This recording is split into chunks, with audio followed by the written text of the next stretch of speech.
Practice करवा दी। अब एक प्रैक्टिस करवा दी गई है ना। आज तुम्हें मैं ना चीजलिंग प्रैक्टिस के बारे में बता रहा हूँ। चीजलिंग तो है चिलाई, इसे चीजल कहते हैं और अपने देसी भाषा में हिंदी में इसे चोरसी भी कहते हैं और कई जगह इसे छैनी भी बोलते हैं। तो इसकी सहायता से हम चीजलिंग की प्रैक्टिस करेंगे। क्या नाम है इसका? चीजलिंग नहीं है, चीजल नाम है। चीजलिंग करते हैं। क्या है इसका नाम? ठीक है। तो चीजलिंग की प्रैक्टिस करने के लिए हमें क्या क्या चाहिएगा? लकड़ी हो, दुनिया, ठीक है, चीजल हो, पेंसिल हो, कैमरा में, ठीक है, मैलेट, हैमर, मार्किंग गेज, ये होनी जरूरी है तुम्हारे पास में, ठीक है। अब चीजलिंग करनी तो पड़ती है।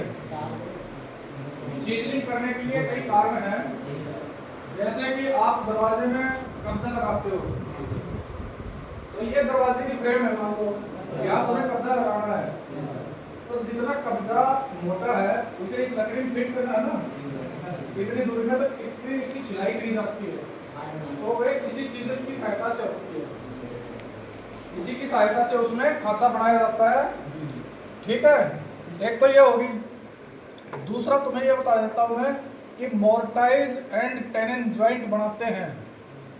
मोर्टाइज दिखाऊंगा आपको, थोड़ा साइड में होकर ये मोर्टाइज है, ठीक है, ये मोर्टाइज है।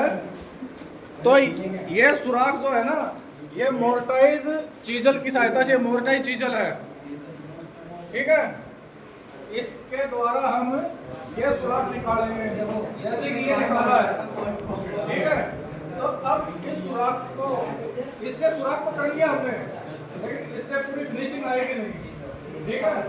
तो इसकी फिनिशिंग करने के लिए हमें चीजल की सहायता लेनी पड़ेगी, जी सर, ठीक है ना। इसकी सहायता से मैलेट, हैमर, इसके यहाँ आके देखो, जैसे इसमें सुराख है, तो हम इस मैलेट हैमर को ऐसे मारेंगे सुराख में, ठीक ढंग से साफ करेंगे, ठीक है। तो इस प्रकार से चीजलिंग की प्रक्रिया हमें करनी है। इस पर क्या करोगे तुम? हाथ से चोट नहीं मार दोगे। मैलेट हैमर जरूरी है, समझ में आ रही है ना? पूछ लेना, आज नहीं सीखोगे तो कभी नहीं लेट हो जाओगे, समय दोबारा आना नहीं है मुड़ के, ठीक है। अब सावधानी क्या क्या चाहिए? सावधानी क्या चाहिए मैं बता देता हूँ कि इस चीजल पर धार लगी होनी चाहिए, यहाँ धार होनी चाहिए, ठीक है। इसका ये हैंडल है, ये टूटा हुआ नहीं होना चाहिए। अगर टूटा हुआ है, हैमर तुमने मार दिया ऊपर से, तो ये जो हैंडल है ये चिरके और आपके हाथ के ऊपर आके लगेगा। तो ये ध्यान देना है कि हैंडल है ना, चिरा हुआ, टूटा हुआ नहीं होना चाहिए। इसका ये शोल्डर होता है, ये भी टूटा हुआ नहीं होना चाहिए। अगर टूटा हुआ है तो आपको चोट लगना निश्चित है, लगेगी चोट। तो सबसे पहले हमें सुरक्षा और सावधानी पर ध्यान देना है। औजार में धार लगा होना चाहिए, हैंडल टूटा नहीं होना चाहिए, और इसके ये दो कोने होते हैं, दिख रहे हैं ना? ये भी कहीं से भी टूटा हुआ नहीं होना चाहिए। अगर ऊंचा नीचा है तो उसे सही कर लो, अगर टूटा हुआ तो उसे और धार लगा करके सही कर लो। ऊंचा नीचा हुआ तो सफाई ठीक ढंग से करेगा नहीं। आई समझ में? अब मैलेट हैमर को भी जांच लेना है। अगर मैलेट हैमर हमारा टूटा हुआ है कहीं से, तो वो भी चोट मार देगा।